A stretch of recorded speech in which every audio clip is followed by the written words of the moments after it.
So let's start with their favorite habitat, freshwater and brackish water wetlands. Roseate spoonbills thrive in freshwater and brackish wetlands such as marshes, mangroves, estuaries, tidal creeks, and shallow bays. You're not going to typically find them in deep water.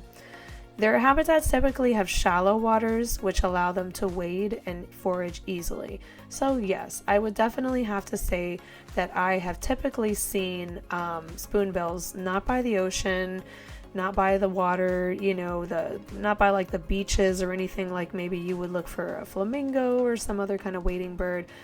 Fresh water is definitely the best place to find one. And, brackish water, yes, of course. If you're in the Everglades, a lot of that is brackish water, mangrovey areas and stuff like that. When you're driving through the homestead entrance of the Everglades, you're not usually going to find them right in the beginning. You're going to find them farther down towards Flamingo, Mrazek Pond, and Perotis Pond. That's usually where you're going to find them. So another thing to keep in mind is coastal regions. Another place spoonbills that are, often found. So like mudflat areas and mangroves. So like I said, like those mangrovey areas of the Everglades and stuff like that, if you're near Everglades type areas. But yeah, those mudflat areas on the west coast of Florida, you find a lot of mudflats and stuff like that. So for example, in Naples, near Tigertail Beach, there's a place that you walk into and you're going to see a lot of, it's going to be like when the tide is out, when the tide is low, it turns into like a big mud flat. So you're definitely going to find roseate spoonbills there. I saw roseate spoonbills there before, along with other wading birds and shorebirds and stuff like that. So that's something to keep in mind when you're looking for roseate spoonbills. So when it comes to geographic region in the United States, roseate spoonbills are found primarily in like Gulf Coast regions like Florida, Louisiana, Texas, and parts of the southeastern Atlantic coast as well. Populations in these areas are stable but sensitive to habitat changes, so keep that in mind. You can also find large populations in Caribbean islands, Mexico, Central America. Also, if you think about that, that's kind of like Gulf coastal areas. They thrive in tropical coastal wetlands, and these provide consistent warm temperatures year-round. So they do like the warm temperatures. You're not going to find them generally, up north where it's cold sometimes.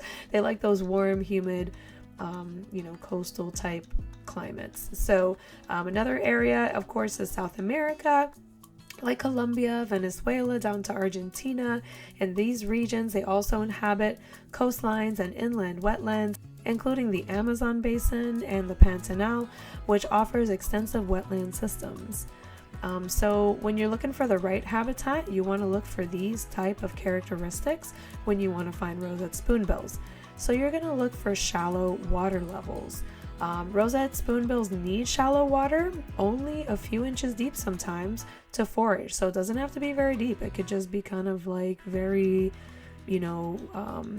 very shallow tidal pools, because they sweep their bills from side to side in the water, relying on touch to catch prey, which is easier in shallower depths where fish and invertebrates are more concentrated, a little bit closer to the surface. And then other areas, like I had mentioned, like sometimes Mrazek Pond and Perotis Pond in the Everglades, vegetation for nesting. So when it's nesting season, spoonbills will require areas with tall trees and shrubs near water for nesting. So especially Perotis Pond, there's this little like island type thing. It's like a tree shrub island, and you'll often find lots of spoonbills nesting there. In Naples, there's also a bunch of those little tree islands. I'm not sure if that's what they're called, but that's kind of what they look like out, in the Bay areas and stuff like that. And you can see them with other shorebirds nesting. I've seen like frigate birds using those islands for nesting and stuff like that. I believe they call it a rookery. That's what they call it. They call it a rookery. Yeah, I think that's what it is. So when it's nesting season, that's something to look for. So they'll build those nests near the mangroves, willows, similar vegetation, which offer protection from predators and flooding. That's kind of why they like to use that. So nesting colonies are usually communal, with multiple nests clustered and dense vegetation. And like I said, you'll often find other, shorebirds or oceanic birds sometimes, or other wading birds and stuff like that in those same areas. I often have seen them mixed in with like snowy egrets or gray egrets, and stuff like that in those little nesting islands. So that's something to think about for nesting season.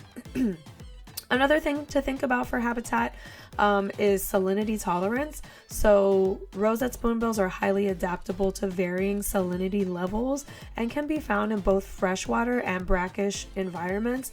So their diet includes shrimp, fish, and other invertebrates, which are abundant in both types of habitats. So another thing to think about is seasonal changes in habitat. So we kind of talked about breeding season a little bit. So during breeding season, typically late winter to early summer in North America, roseate spoonbills will move to areas with abundant nesting sites, such as mangrove islands or swampy areas with dense shrub cover.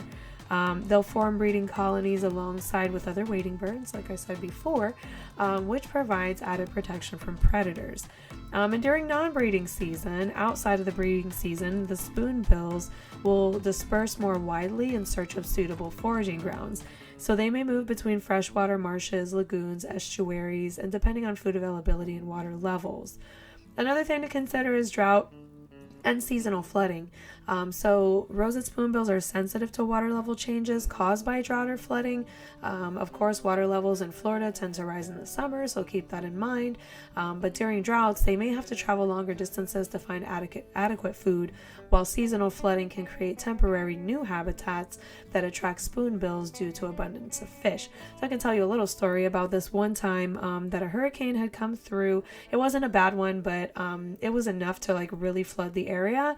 And when I went to the Everglades, I think it was like the next day or the next couple of days, everything was flooded all the way up to the road. Like the road wasn't flooded, but everything in the Everglades, the water level was super high all the way up to the road. And as I was I had never seen so many wading birds in my whole life next to the road than I did that day. I mean, I even saw a black-crowned night heron and everything. So that's what this makes me think of, how it kind of creates new habitats for them. So these are things to think about if you have an area that recently flooded, or you've got king tides or something like that in your area, in like some swampy spots, so you might see them attracted to those areas a little bit more.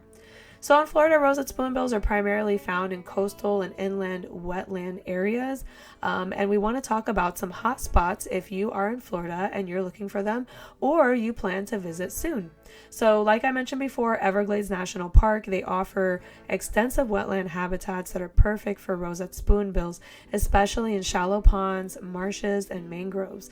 They're often seen around Flamingo, like I said, the visitor center, and along Anhinga Trail and Snakebite. I'm going to warn you about Snakebite Trail. You don't want to go down Snakebite Trail to find spoonbills. If you're going to go near Snakebite Trail, take a kayak. Do not walk the trail. If you do, you need to have like a whole suit or something with bug spray and everything, because that trail for mosquitoes is just horrible. It's so bad. It's traumatizing. But Anhinga Trail is great. Like I said, I most often found them at Flamingo or Mrazek Pond. Those are all good spots, and depending on the time of year, Flamingo can kind of have a lot of mosquitoes, but if you go in the winter, deep winter, it's not too bad.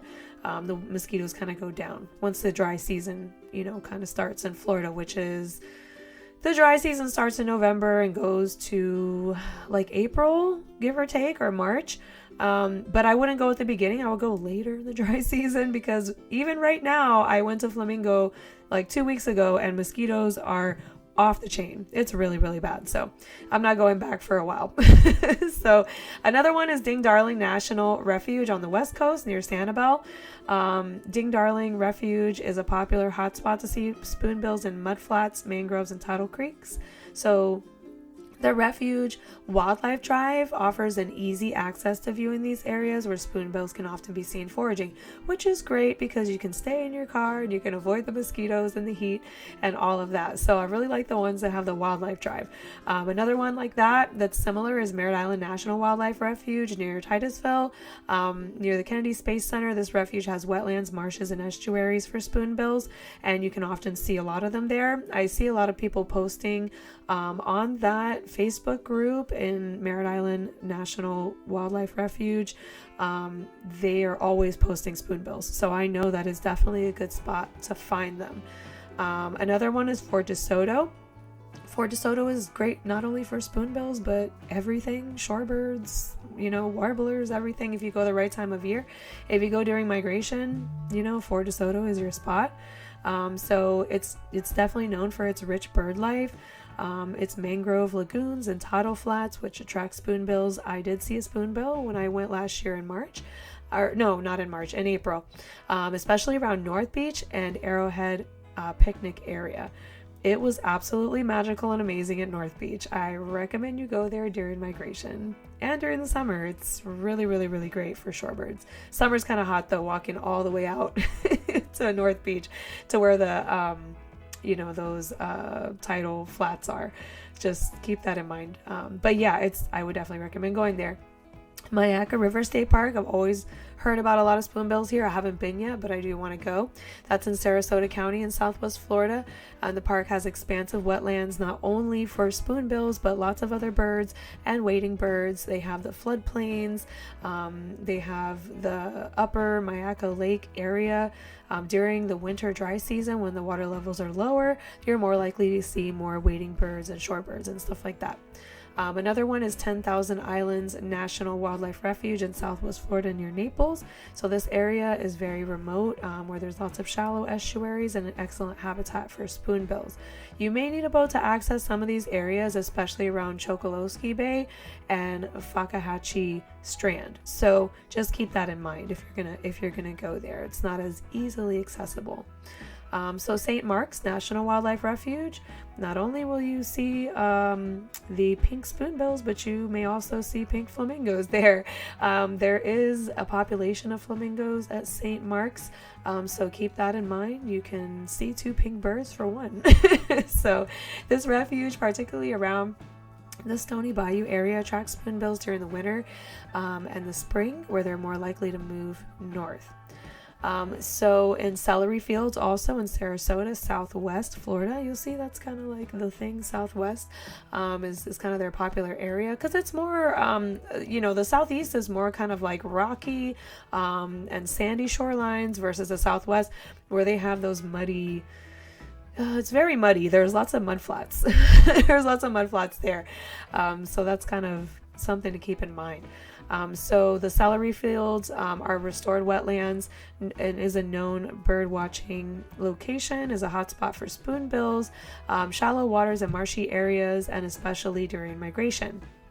So what's the best time of day to see a spoonbill in Florida? So one can say year-round, spoonbills can be seen throughout the year in Florida, but peak numbers definitely happen during winter and spring.